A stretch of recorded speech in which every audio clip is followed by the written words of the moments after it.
Graça e a paz do Senhor Jesus a todos. Aqui no livro de Deuteronômio, no capítulo 30, a partir do versículo 11, a palavra do Senhor nosso Deus nos diz assim: o que hoje lhes estou ordenando não é difícil fazer, nem está além do seu alcance.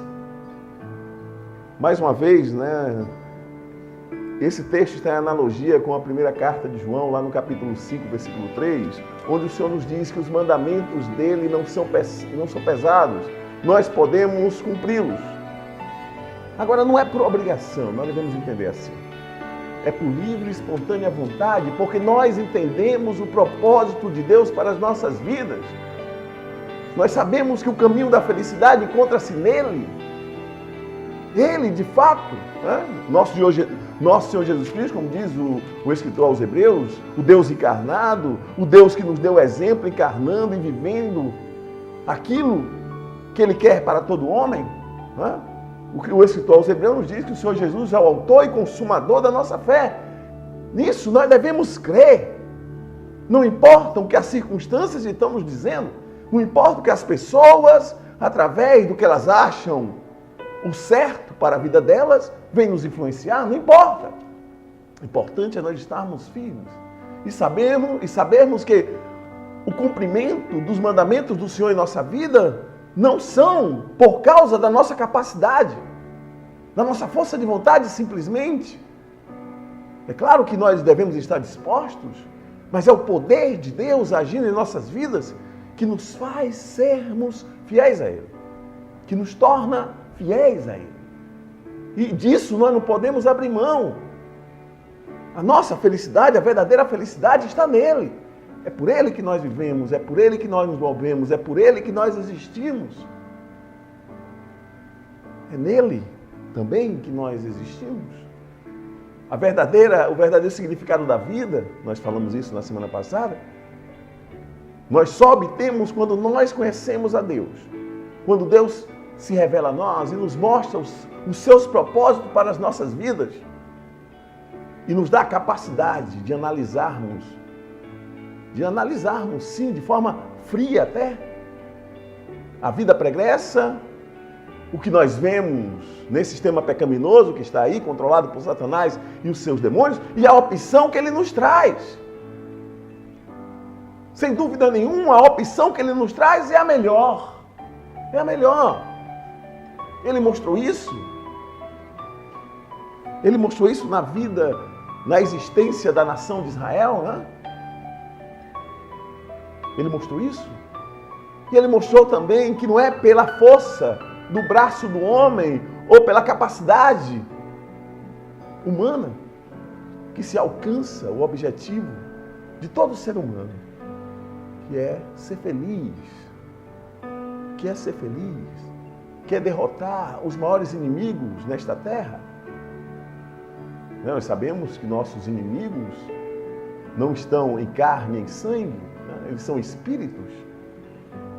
E também aquela ideia, devido à ação do mal, que faz com que o homem natural tema, e por isso corra de forma, mergulhe de cabeça de fato, nesta vida, satisfazendo os desejos da sua carne, simplesmente por saber que sua vida é efêmera, por saber que a morte inevitavelmente chega. Mas nós que estamos em Cristo, nós vencemos isso. Nós não tememos mais a morte.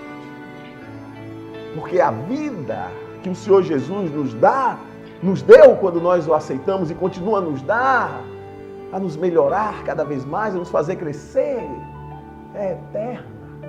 Ela não vai se extinguir. Não vai se extinguir. Desde que nós nos mantenhamos firmes na presença dele. Vamos orar? Pai Santo, Pai querido, muito obrigado, Deus, por estarmos aqui nesta noite, anunciando o teu bendito Evangelho, Pai. Fala conosco, não o que nós queremos ouvir, Mas o que nós precisamos ouvir, Pai Santo, nós precisamos ouvir a Tua voz. Porque é a Tua voz que nos traz vida, é a Tua voz que nos faz nos movermos no caminho certo, para que nós sejamos felizes, para que nós em tudo tenhamos vitória.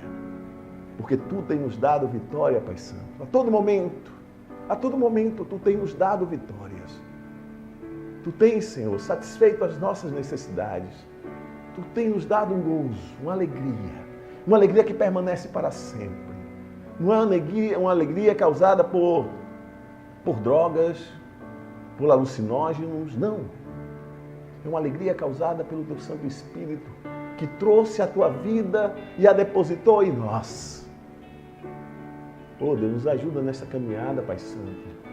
Tu colocas a todo momento diante de nós a vida e a morte, que nós escolhamos sempre a vida, mas para isso nós precisamos de Ti, para não nos desviarmos, para não sermos enganados pela nossa vaidade, pelas armadilhas, pelas ciladas de nosso inimigo, Satanás, dos seus demônios, Senhor, para que não sejamos enganados pelos nossos inimigos.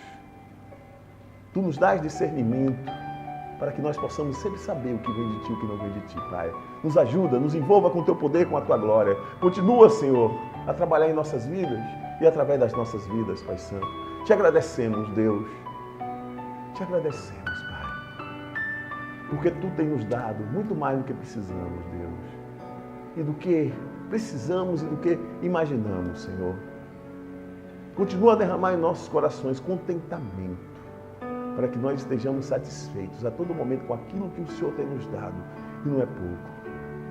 E não é pouco. Não estou falando, Senhor, como o Senhor mesmo, agora nesse momento, está sondando a minha mente e o meu coração, não de forma material, mas de forma espiritual mesmo. Nós temos visto a Tua mão poderosa a nos guiar, a nos levar para os lugares altos, os lugares onde Tu habitas. Oh, Pai Santo, que nossa vida seja um sacrifício vivo, santo e agradável ao Teu nome, Pai. Que esta chama em nós nunca se apague, mas permaneça para sempre. Permaneça para sempre. Muito obrigado, Deus Santo. Que nesta noite o Teu Santo Espírito nos guie, nos oriente em todo o Teu querer, em toda a Tua vontade, Pai. Nós dependemos de Ti, Deus. Continua abençoando a Web TV Monte Sião, irmã Sivaldo, irmão Mário, toda a equipe, todos que fazem a programação dessa TV, dessa obra que Tu abristes, esta obra missionária, Pai. Nós Te agradecemos, em nome de Jesus. Amém. Deus é bom e a Sua misericórdia dura para sempre, se renova a cada manhã. A cada manhã as misericórdias do Senhor se renovam para nos trazer as Suas bênçãos, os Seus favores, porque Deus tem nos favorecido, meus irmãos, não devemos enganar quanto a isso. Bem, nós vimos aqui em Deuteronômio, no capítulo 30, versículo 11, né, que é um texto muito parecido com aquele na primeira carta de João, no capítulo 5, versículo 3, que os mandamentos do Senhor não são difíceis. Vamos cumpri-los. Vamos nos esforçar, que nada impeça a nossa caminhada, mas devemos depositar a nossa confiança irrestrita em Deus. Não devemos confiar em nós mesmos, na força dos nossos braços, na nossa capacidade intelectual, cognitiva, na nossa capacidade humana. Como alguns diriam, na nossa capacidade de fazer negócios. Não devemos, em hipótese nenhuma, confiar nisso. Busquemos primeiro a Deus. Pedimos a Ele orientação, estratégias, para que nós, em todo o embate, nós saiamos vitoriosos. Nós saiamos vitoriosos. Um exemplo disso é Josué, quando levou aquele povo para se apropriar daquilo que Deus havia prometido aos pais, Abraão, Isaque e Jacó. Que Ele daria toda a terra de Canaã à descendência de Abraão, de Isaque e de Jacó. E ele cumpriu, né? As estratégias que Ele deu a Josué, para que Josué vencesse os seus inimigos, foram maravilhosas. Me lembro do episódio que Josué iria guerrear contra Ai, né? E Josué mandou espias. Vai lá olhar essa cidade de Ai. Veja lá, o que é que nos espera, né? E os espias foram, analisaram e disseram, olha Josué, a cidade é boa, não é tão fortificada como Jericó, é menor do que Jericó. Não precisa mandar muita gente não, manda um pouco de gente. Porque a vitória é nossa, não tem jeito. Eles foram, não está em Josué. Esse é um texto muito interessante, para que nós não subestimemos os nossos inimigos. Para que nós não subestimemos os nossos inimigos. Tenhamos cuidado. Tenhamos cuidado e hajamos com seriedade. Seriedade. Em tudo nós hajamos com seriedade. Tenhamos os nossos inimigos, não é? Tenhamos os nossos inimigos como de fato merecedores da nossa atenção. Merecedores da nossa atenção. Isso foi por conta, é claro que houve antes disso, né, um episódio lamentável, está aqui em Josué capítulo 7, onde Acã, depois que o Senhor deu Jericó ao povo, né, quando a nação de Israel derrotou a Jericó, e Deus havia dito, não tome nenhum despojo, não tome nada que seja consagrada aos deuses deles. Não tome nada das coisas consagradas ali em Jericó. Mas Acã, filho de Carmim, filho de Ziri, filho de Zerá, da tribo de Judá, apossou-se de algumas delas, né? E por isso acendeu-se a ira do Senhor. E aí aconteceu esse episódio que eu estou narrando aos irmãos, né? Olha, Josué, a cidade de Ai não é tão fortificada como Jericó. Não manda muita gente, não. Eles dizem aqui, quando eles trazem. Quando voltaram a Josué, versículo 3, disseram, não é preciso que todos avancem contra Ai. Envie uns 2.000 ou 3.000 homens para atacá-la. Não canse todo o exército, pois eles são poucos. Chegou lá, ó, o povo de Israel levou uma surra. Mas é claro, devido ao pecado de Acã. Né? E também, nós não podemos nunca subestimar os nossos inimigos. Para que nós possamos ir de encontro aos nossos inimigos e para que nós saiamos vitoriosos, nós devemos primeiro olhar para nós mesmos, consultar o Senhor e o Senhor passar por nós um scanner para saber se de fato nós estamos no centro da vontade dEle. Para saber de fato se nós não estamos carregando em nossos corações, em nossa mente, em nossas vidas como um todo, algo que o Senhor não quer, algo que seja deplorável, algo que ofenda a santidade de Deus. Nós devemos tomar cuidado. Todas as vezes que nós vamos para uma batalha espiritual, nós temos que olhar para nós mesmos, nos sondar através do Espírito Santo de Deus. Nós podemos fazer isso, nós podemos pedir a ajuda de Deus para que Ele sonde. Davi, em um dos salmos, não orou dessa forma? Senhor, perdoa até os meus pecados não intencionais. Né? Davi orou assim. Então, pode existir em nós algo que bloqueie de tal maneira a ação de Deus, que quando nós vamos enfrentar de forma espiritual os nossos inimigos, nós saiamos prejudicados, nós saiamos perdendo. Então, a todo momento, devemos colocar o Senhor à nossa dianteira. O Senhor tem que ir à nossa frente. Ele quer lutar as nossas batalhas, como Ele fez com Josafá. Ele quer lutar as nossas batalhas. O nosso Deus se preocupa conosco, nos mais mínimos detalhes. Em tudo Ele se preocupa conosco. Deus, Ele quer de fato ser nosso amigo, interar-se da nossa vida como um todo. Ele quer interar-se de nós. Mas para isso, é claro que Ele é onisciente, Ele sabe todas as coisas. Ele sabe até o que nós iremos falar antes mesmo de nós pensarmos o que nós iremos falar. Ele sabe, Ele é onisciente. Mas Ele quer ouvir de nossos lábios, Ele quer ver a nossa determinação. Ele quer saber se de fato nós estamos dispostos a obedecê-lo a todo momento. Não por imposição, não para que ele se sinta melhor. Não, nosso Deus é perfeito, ele não precisa dessas coisas. Ele não precisa desses caprichos que são puramente características humanas. Não precisa disso, ele não precisa disso, ele é perfeito. Mas é para nós mesmos.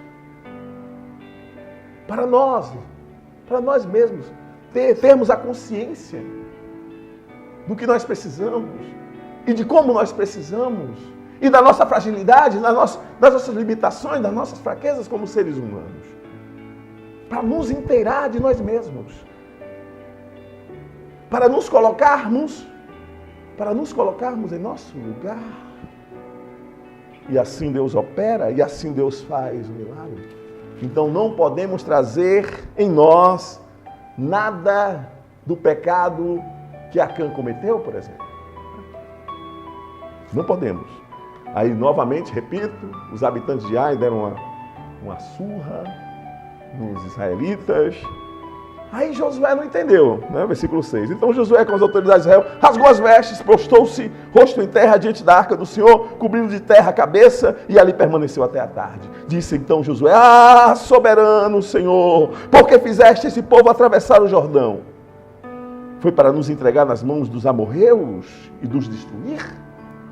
Antes nos contentássemos em continuar no outro lado do Jordão, que poderei dizer, Senhor, agora que Israel foi derrotado por seus inimigos? Os cananeus e os demais habitantes desta terra saberão disso, nos cercarão e eliminarão o nosso nome da terra. Que farás então pelo teu grande nome?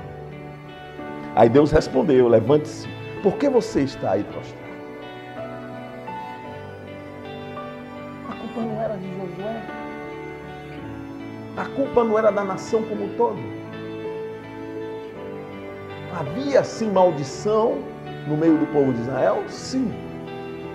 Mas por atos insanos de alguns. Então levante-se, por que você está aí prostrado? Israel pecou. Aí abriu-se os olhos de Josué. E Deus, nosso Deus, demonstrou a Josué em que ponto Israel pecou. Não é? Aí se apresentou, aqui, versículo 14, Deus disse a Josué, né, como ele faria para desvendar o que estava por detrás ali da derrota em Ai. Né? Apresente-se de manhã uma tribo de cada vez, a tribo que o Senhor escolher virá à frente, um clã de cada vez, o clã que o Senhor escolher virá à frente, uma família de cada vez, e a família que o Senhor escolher virá à frente, um homem de cada vez. Aquele que for pego com as coisas consagradas será queimado no fogo com tudo que lhe pertence, violou a aliança do Senhor e cometeu loucura. Aí, depois, né, que Acã sofreu as consequências, o castigo pelos seus atos, devo dizer que não foi Deus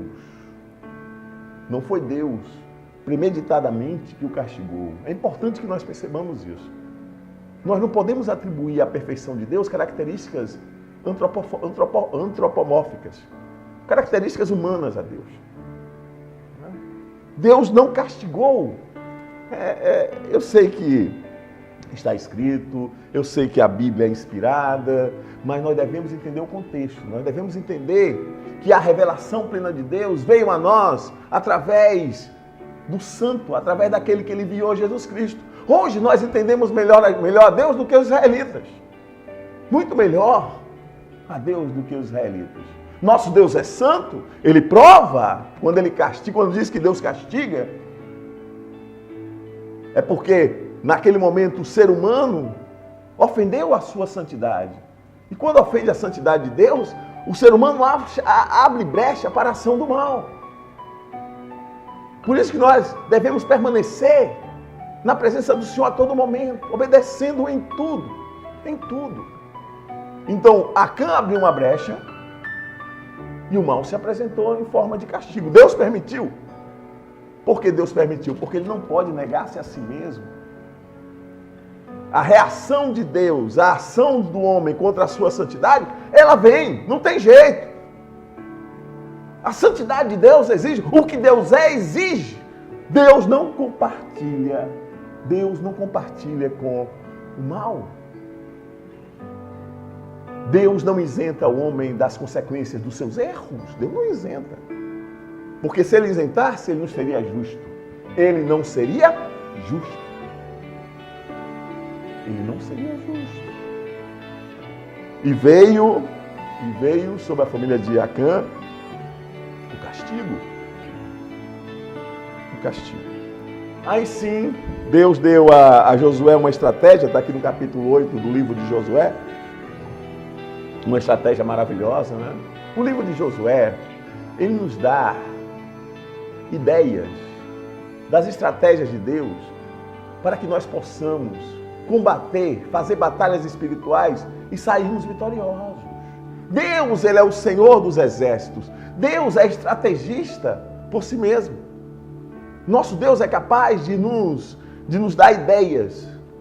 Quando nós estamos diante de uma batalha espiritual, ideias, estratégias para que nós saiamos vencedores. Um livro muito parecido com o de Josué, que está no Novo Testamento, é a carta de Paulo aos Efésios. Ali também trata-se de batalha espiritual, já no entendimento pós a vinda do Messias. E Paulo lá diz, olha, nossa luta não é contra a carne, não é contra o sangue. Em que sentido Paulo diz isso? Diz que todo ser humano, enquanto estiver vivo, ele pode se converter dos seus maus caminhos. Ele pode aceitar o Senhor Jesus como o Senhor e Salvador da sua vida. Por isso, nossa luta não é contra a carne, nem contra o sangue. Nossa luta, de fato, é com os principados e potestades que agem nas regiões celestiais.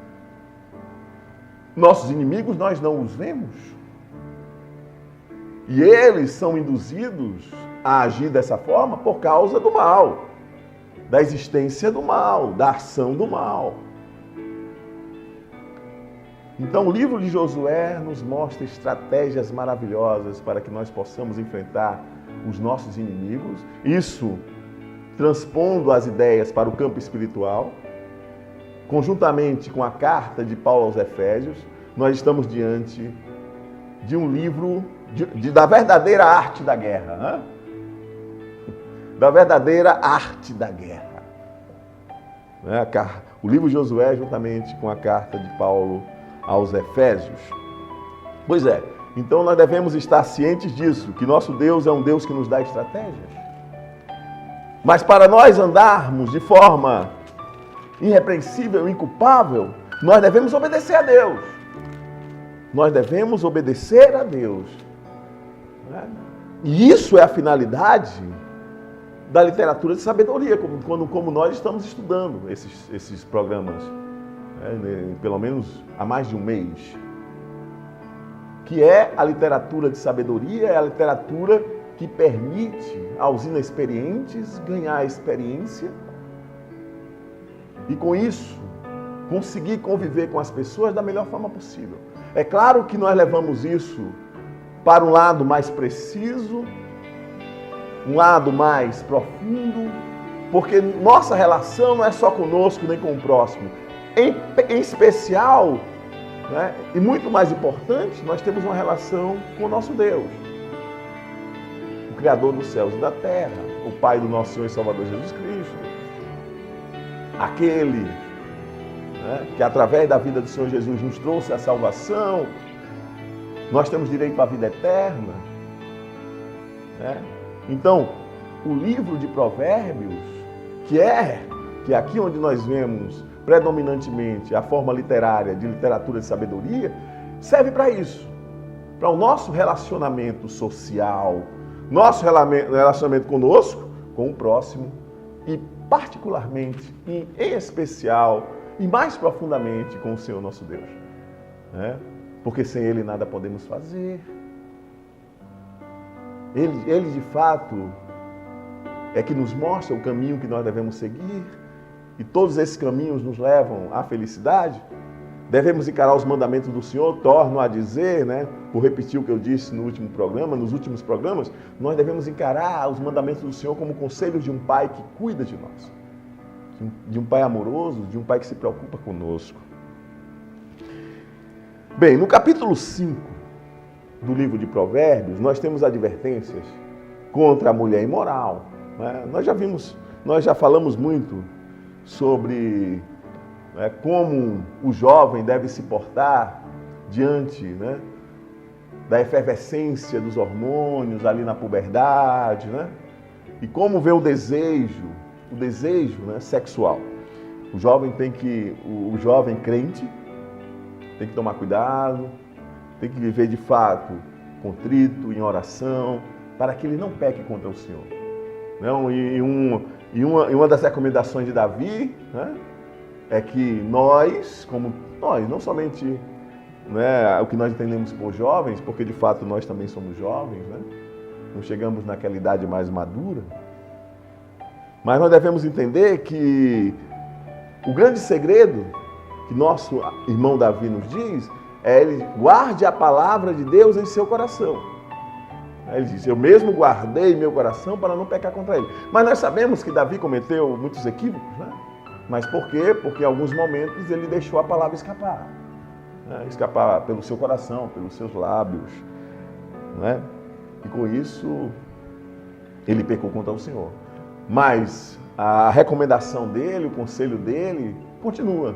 Nós devemos guardar a palavra do Senhor em nossos corações e hoje Deus está escrevendo essas palavras de fato nos nossos corações de carne.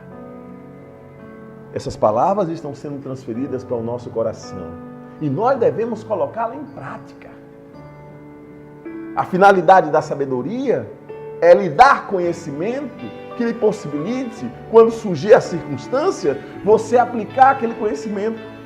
A sabedoria, ela é eminentemente prática. Ela é prática.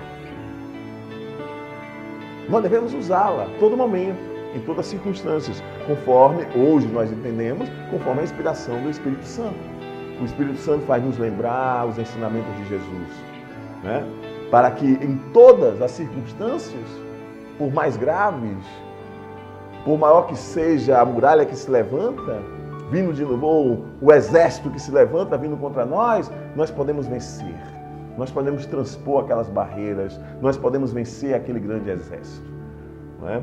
Israel é uma prova disso. Israel não era um povo forte no sentido de ter um exército poderoso naquela época, né? Mas Israel não perdia uma batalha quando era dirigido pelo Senhor, quando se colocava à disposição do Senhor, quando se colocava nas mãos do Senhor. Então nós devemos entender dessa forma. Dessa forma. A obediência ao Senhor é a chave para o nosso sucesso. Não devemos obedecê-lo por imposição, mas conscientemente, com zelo. Nós devemos obedecê-lo tendo conhecimento de causa, sabendo por quê, tendo propriedade. Não simplesmente porque alguém nos disse que deveria ser assim, ou porque a gente sabe que porque está escrito nós devemos obedecer, mas o nosso coração está longe do que Deus verdadeiramente quer, que nós nos doemos, que nós o amemos de todo o coração, com todo o nosso entendimento, com todas as nossas forças. Nada superficial, né? Nada que nos lembre cerimoniais, né? Rituais. Não, é algo que sai das nossas entranhas, através do conhecimento de Deus. E que nós colocamos em prática. E com isso vem a felicidade, com isso vem a vitória. Não tem como nós perdermos se nós agirmos assim. Nada pode nos impedir nesta caminhada rumo aos céus.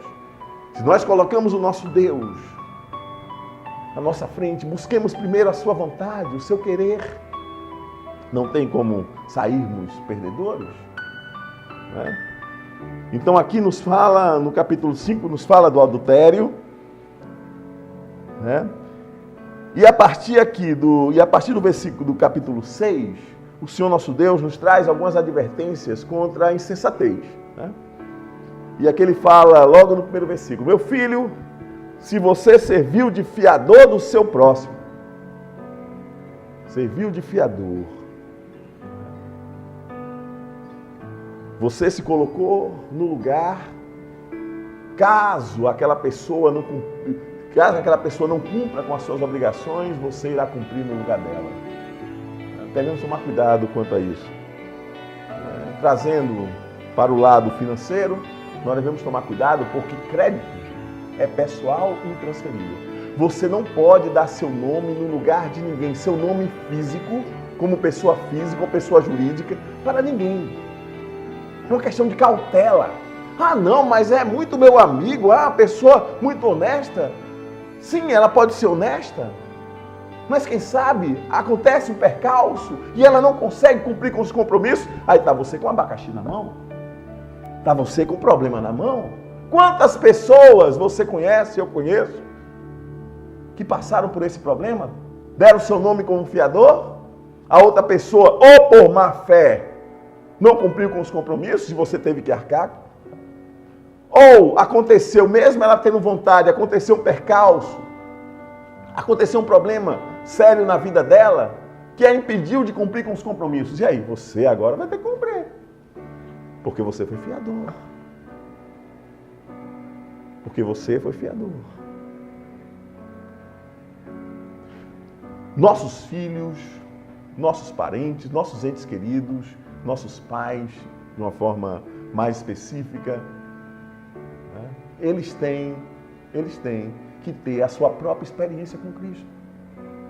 Nenhum de nós pode ser fiador espiritual deles. Nenhum de nós pode ser fiador deles espiritual, né? A salvação, ela é pessoal. A salvação, ela vem através de uma experiência pessoal com Cristo. Quantos cônjuges querem forçar o outro a aceitar Jesus porque eles querem? O apóstolo Paulo, lá na primeira carta aos Coríntios, capítulo 7, diz, mulher ou homem, como você saberá que a sua mulher ou o seu marido serão salvos? Como vocês poderão saber? Os nossos filhos, nossos próprios filhos, é claro que nós temos promessas. E se nós criamos os nossos filhos no caminho que eles devem andar, no temor e no tremor da palavra de Deus, eles vão ser salvos, sim. Se nós instruirmos, nós mostrarmos aos nossos filhos a importância de servir a Cristo, o que Cristo é, o que Ele fez por nós, nós estamos cumprindo com os nossos deveres, nós estamos fazendo a nossa parte. Agora, eles, particularmente, eles têm que ter experiências, as suas próprias experiências com Cristo e em Cristo, suas próprias experiências. É aí que o cristão cresce, é aí que a pessoa entende e se torna cristã. A pessoa entende o que de fato significa servir a Cristo, o que de fato significa viver a vida de Cristo.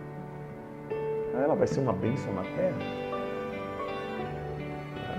Então não podemos, por nós sermos crentes, não podemos garantir que os nossos entes queridos irão se tornar crentes. Agora devemos nos agarrar à promessa, né? Não é nosso núcleo familiar, né? Como aconteceu com um carcereiro lá na Macedônia, né?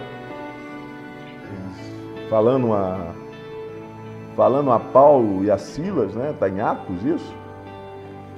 Ele perguntou, varões, o que posso fazer para ser salvo? Está aqui em Atos dos Apóstolos. Não é? Em Atos dos Apóstolos.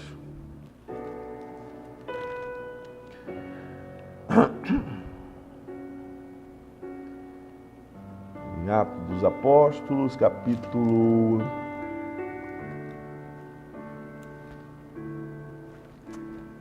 Espera um pouquinho, meus irmãos.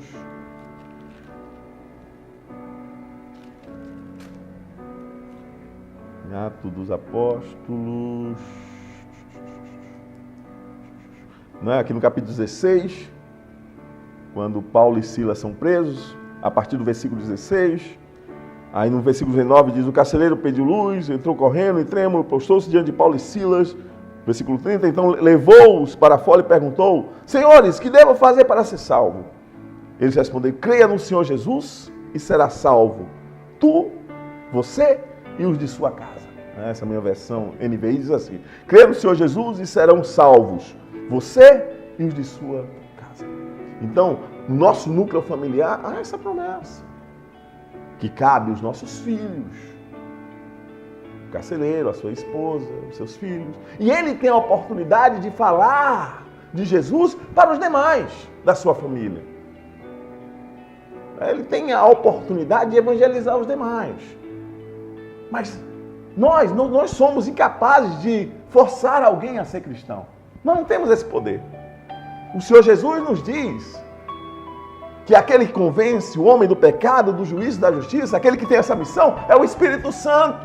Mas nós devemos fazer a nossa parte. Nós devemos anunciar Cristo como Senhor e Salvador da vida de todo homem. Aí vai os nossos pais, os nossos filhos, os nossos irmãos, os nossos primos, os nossos tios, os nossos avós, os nossos vizinhos, os nossos colegas de trabalho, todos. Todos precisam ouvir falar de Jesus. Todos. Não é? Mas nós não podemos nos tornar fiadores nesse sentido. Né? Então nós temos o sentido jurídico, né? Nós devemos tomar cuidado a quem nós emprestamos o nosso nome como pessoa física ou pessoa jurídica. Devemos tomar cuidado. Terminantemente, eu não aconselharia ninguém colocar seu nome, tá? Porque isso pode, não por má vontade da pessoa, muitas vezes a pessoa, de fato, ela se planejou, ela tem condições para aquilo, mas acontece alguma coisa no caminho, e aí a bomba estoura na mão daquele que se tornou fiador, que com um aperto de mãos empenhou-se por um estranho e caiu na armadilha das palavras que ele mesmo disse, né? Está prisioneiro do que falou. Nós temos que julgar com bastante atenção o que ouvimos para podermos nos expressar de forma correta. Para que nós não caiamos na armadilha daquilo que nós mesmos falamos. Quer ver um exemplo? Olha aí, ó. O exemplo é o livro de Josué. Vocês lembram dos gibeonitas? Os gibeonitas. Gente, mas olha, ser humano é brincadeira, viu? Os gibeonitas, eles souberam que o povo de Israel tinha um Deus poderoso, né? Que o povo de Israel vinha conquistando todas as terras por onde passavam. Aqui está no capítulo 9 do livro de Josué.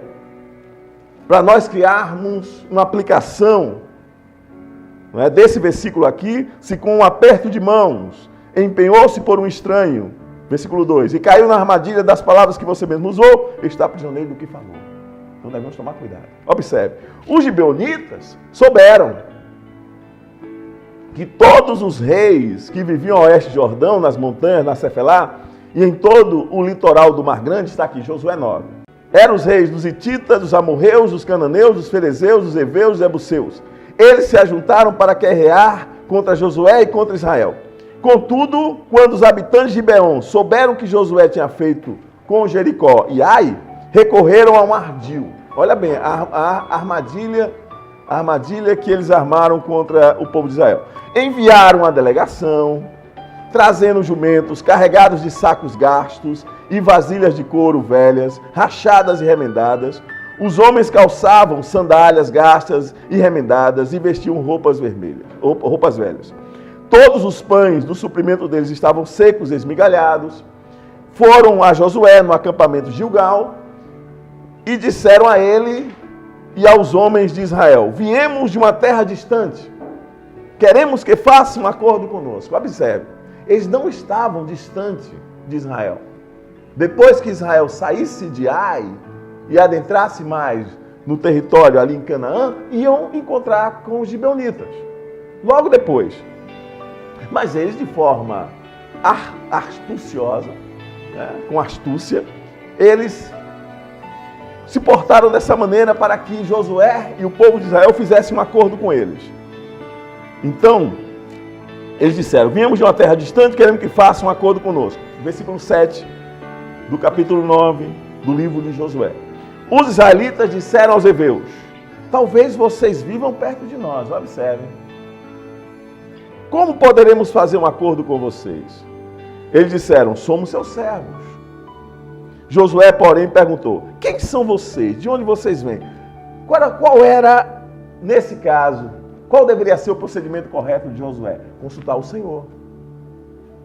Senhor, de onde vem esse povo? Quais são as intenções deles? Mas não, ele não consultou o Senhor. Eles responderam: seus servos vieram de uma terra muito distante por causa da fama do Senhor, o seu Deus. Pois ouvimos falar dele, de tudo o que fez no Egito e de tudo o que fez aos 2 reis dos amorreus a leste do Jordão, Seom, rei de Esbom, e Og, rei de Bassã, que reinava em Asterote. E os nossos líderes e todos os habitantes da nossa terra nos disseram: juntem provisões para a viagem, vão encontrar-se com eles e digam-lhes: somos seus servos, façam um acordo conosco. Este nosso pão estava aqui. Que armação, hein? Que astúcia. E assim chegam as propostas. E assim chegam as pessoas, né? Com a boa oratória, com lisonjeios, simplesmente para nos enganar, para extorquir de nós. Devemos ficar atentos, devemos consultar o Senhor. Senhor, de onde esse vem? O que está por trás dessa proposta? Por melhor que seja. Josué e o povo de Israel cometeram um equívoco de não terem consultado primeiro o Senhor para saberem de fato quem eram aqueles que se apresentavam a eles dizendo que vinham de uma terra distante e que eram seus servos. Este nosso pão estava quente quando embrulhamos em casa, no dia em que saímos de viagem para cá. Mas vejam como está seco e esmigalhado. Estas vasilhas de couro que enchemos de vinho eram novas, mas agora estão rachadas, e assim por diante, né? Os israelitas, versículo 10, examinaram as provisões dos heveus, mas não consultaram o Senhor. Está aqui o equívoco, na parte B do versículo 14. Mas não consultaram o Senhor. Aí Josué, com peninha, caiu na lábia dos gibeonitas, fez o acordo. Josué disse assim: então Josué fez um acordo de paz com eles, garantindo-lhe poupar-lhes a vida. E os líderes da comunidade o confirmaram com juramento. Então o que foi que Josué fez? Com um aperto de mão, com as suas palavras, empenhou-se por um estranho e caiu na armadilha daquilo que ele mesmo falou. O povo de Israel caiu nessa armadilha. É tanto que 3 dias depois de fazerem um acordo com os gibeonitas, os israelitas souberam que eram vizinhos. Eram vizinhos e que viviam perto deles. Por isso, partiram de viagem, 3 dias depois, chegaram à cidade dos heveus, que eram Gibeon, Kéfira, Beerote e Kiriat Jearim. Mas não atacaram, porque os líderes da comunidade haviam feito um juramento em nome do Senhor, o Deus de Israel. Então, o que aconteceu com Josué e com a nação de Israel, diante dos gibeonitas, fizeram um acordo, sem consultar o Senhor. Qualquer proposta que lhe venha ao conhecimento, primeiro, consulte a Deus para saber de quem ela vem, qual a intenção dela. Se Deus abrir o seu entendimento para mostrar que essa proposta vem da parte dele, pode estar certo. Pode fazer o acordo e você sairá ganhando. Agora, se o Senhor disser que essa proposta não vem dele, cai fora. Cai fora. Cai fora.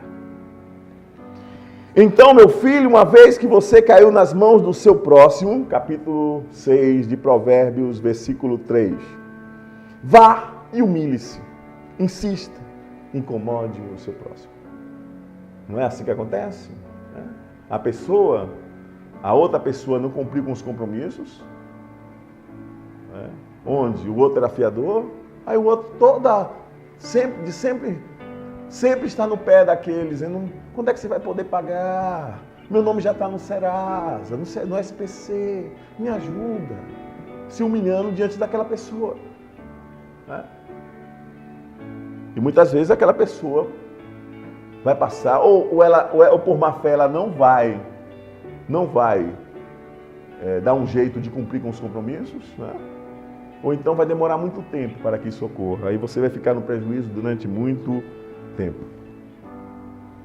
E no versículo 4, há uma recomendação para aqueles que vivem como se não tivessem compromissos consigo mesmo, ou com o próximo. Diz assim: não se entregue ao sono, não procure descansar. Não se entregue ao sono, não procure descansar. Nós devemos estar a todo momento atentos. É claro que nós precisamos do sono para nos restabelecer psicologicamente e fisicamente também. Né? O sono é algo que repara o nosso desgaste físico, mental, diariamente. Nós precisamos ter uma boa noite de sono. Né? Mas não devemos andar sistematicamente dormindo. Em especial, não devemos dormir espiritualmente. Nós devemos estar constantemente como aquele que vai, naquele momento, entrar em guerra. Armado. Mas armado com que armas? Com a palavra de Deus. O apóstolo Paulo nos diz isso, quando ele fala na segunda carta aos Coríntios. Ele diz, olha, as armas da nossa milícia, vamos ver? Segunda carta aos Coríntios. Olha que interessante, né? Deus está nos levando a fazer esse paralelo, né? Entre o que está escrito aqui nesse mesmo versículo do capítulo 6 e como isso pode ser usado para que nós saiamos vitoriosos das batalhas espirituais que nós enfrentamos. Porque todas as batalhas que se apresentam a nós que somos homens espirituais, essas batalhas, elas ocorrem primeiramente no mundo espiritual. É lá onde nós estamos travando, porque nós passamos a ter conhecimento de causa, nós passamos a ter vida no mundo espiritual. Antes nós estávamos mortos, mas agora em Cristo nós temos vida. Então nós temos esse acesso a esse mundo espiritual e as verdadeiras batalhas ocorrem lá. O que ocorre no mundo físico é o reflexo do que ocorre lá. Então nós devemos a todo momento travar essa batalha. Então na segunda carta do apóstolo Paulo aos Coríntios, ele fala que as armas da nossa milícia, aqui no capítulo 10, né? A partir do versículo 4, diz assim, as armas com as quais lutamos não são humanas. Não são humanas. E as armas mais poderosas que nós temos, né, são, primeiro, o sangue de Jesus que nos limpou, que nos justificou na cruz do Calvário. O nome de Jesus, nome sobre todo nome. Através desse nome, nós subjugamos a ação do mal, a ação maligna. Nós anulamos a ação maligna. Né? Os espíritos se prostram quando nós guerreamos contra eles com o nome de Jesus. Eles perdem as suas forças. Eles perdem a ação de destruição. E podemos anular, sim, toda a ação do mal. Toda a ação do mal. E continuando, as armas com as quais lutamos não são humanas, ao contrário, são poderosas em Deus para destruir fortalezas.